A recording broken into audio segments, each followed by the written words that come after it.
할렐루야, 성경 통독 162일째입니다. 오늘은 아가서 5장에서 8장까지 살펴보며 아가서 전체를 마치도록 하겠습니다. 아가서는 사랑의 노래라 그랬죠. 그런데 사랑은 항상 계속 사랑하는 것이 아니라 중간에 갈등을 갖게 됩니다. 이 아가서도 마찬가지입니다. 5장에 보면 갈등이 나오는데 독특한 그런 표현으로 나와 있습니다. 이 술람미 여인이 꿈속에서 갈등을 갖는 그런 내용으로 표현되어 있습니다. 1절, 나는 자고 있었지만 나의 마음은 깨어 있었다. 그렇게 이야기합니다. 그래서 꿈속에서 막 갈등을 갖는 그런 그 내용이 기록되어져 있습니다. 어떤 꿈을 꿨을까요? 사랑하는 님이 찾아왔습니다. 그리고 방문을 막 열어달라고 이야기합니다. 그는 이미 밤에 왔기 때문에 밤이슬이 내 머리채를 다 흠뻑 적셨다. 그렇게 이야기합니다. 그럼 빨리 열어줘야 될 텐데 이 술라미는 옷을 다 벗고 잠들어 있었던 것입니다. 잠결에 좀 귀찮기도 하고 약간 시간을 끌었던 것이죠. 그런데 계속 사랑하는 건 사람이 문고리를 흔드니까 그 손도 보여지고 그러면서 설레는 마음이 들었습니다. 그래서 빨리 가서 열어줘야지 그랬는데 나가보니까 벌써 없어진 것입니다. 왜 이런 상황이 옵니까? 약간 꿈결이니까 이렇게 상황이 계속 돼가면서 뮤지컬에서 두 사람의 그런 사랑의 갈등이 고조되고 있는 것을 표현하고 있는 것입니다. 그래서 여인이 빨리 가서 사랑하는 님을 찾았습니다. 보이지 않아서 여러 예루살렘 여자들에게 이야기합니다. 예루살렘 여자들아, 내 임이 어디 있는지 좀 찾아나오. 그렇게 막 이야기를 하고 있습니다. 그런데요, 여자도 막 나와서 찾는 그런 가운데 갑자기 야경꾼을 만나가지고 거기서 매를 맞고 옷이 찢겨지고 겉옷도 벗겨지는 그런 참혹한 그런 일을 당하게 됩니다. 굉장히 큰 갈등이 오게 된 것이죠. 그 가운데 예루살렘 여자들이 계속 찾아달라고 이야기를 하니까 예루살렘 여자들이 묻습니다. 어떤 님이길래, 내 임은 어떤 님이기에 지금 그 임을 찾느냐 이렇게 이야기합니다. 이때 여자는 확실하게 고백을 합니다. 내가 아는 그런 님은, 내가 찾는 그런 님은 만민 중에서 으뜸이요.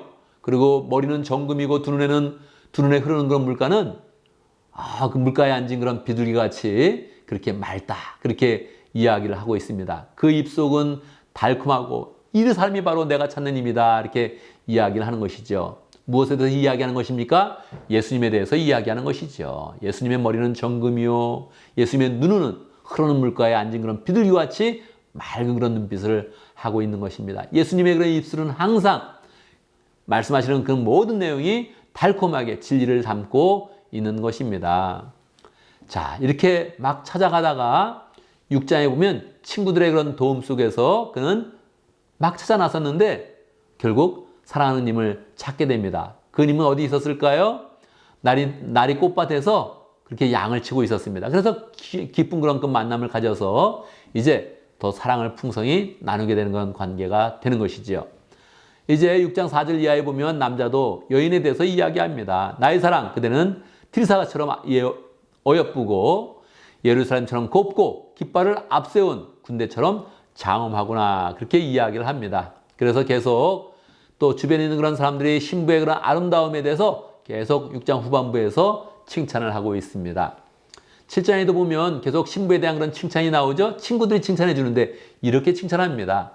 뭐라고 칭찬할까요? 1절, 너의 배꼽은 석군술이 고여있는 둥근장 같구나. 이거 굉장히 우리가 이해하기 굉장히 어렵죠. 우리는 배꼽에 대해서 칭찬하는 것도 없고 또 둥근 술잔에 비유해서 아름다움을 표현하는 것이 굉장히 약하죠. 그러니까 이것이 아가서라는 겁니다. 아름다운 노래, 사랑을 깊이 노래했다는 것입니다. 3절에 보면 너의 가슴은 한 쌍 사슴 같고 쌍둥이 노루 같구나. 여러분 여인의 가슴에 대해서 그렇게 노래할 수 있겠습니까? 이 아가서가 그렇다는 거예요.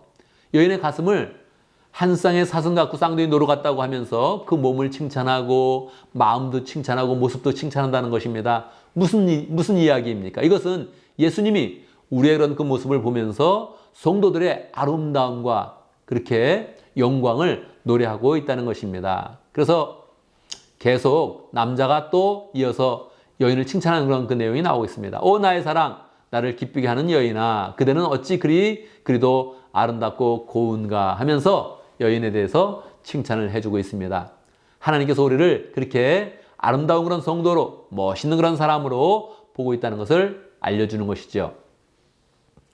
아가서의 후반부에 보면 이제 술람미 여인이 자기의 고향으로 신랑을 데려가는 그런 내용이 기록되어져 있습니다.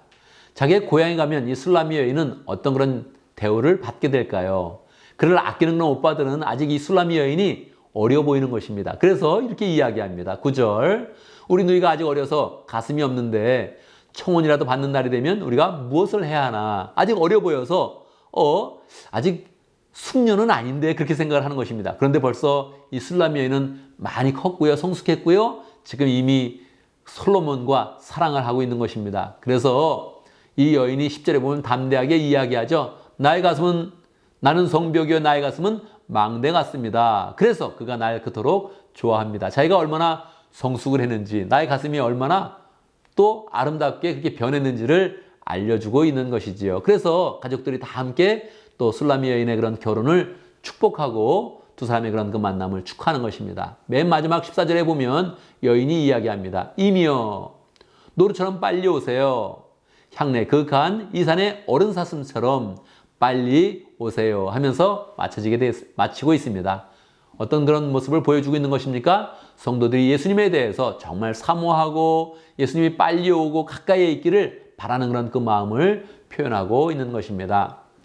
여러분, 이 아가서는 6월절 때 성도들이 계속적으로 다 함께 모였을 때 낭독되는 그런 성경이라고 했습니다. 그래서 우리가 이것을 읽어보면 조금 감정적으로 다가가기 어려운 그런 부분이 있는데 그럼에도 불구하고 하나님의 그런 백성들이 귀하게 여겼던 책, 성도들이 예수님과 사랑의 그런 관계를 노래한 그런 책, 이런 생각을 가지면서 이 말씀들을 깊이 묵상하면 좋겠습니다. 이제 우리는 아가서를 마치게 되었고요. 또 성경에 있는 시가서 5권이 있는데 그 시가서 전체를 마치게 되었습니다. 이제 내일부터는 이제 또 긴 그런 여정으로 선지서를 시작하는데 특별히 첫 번째 책 이사야 대선지서를 시작하게 되겠습니다. 감사합니다.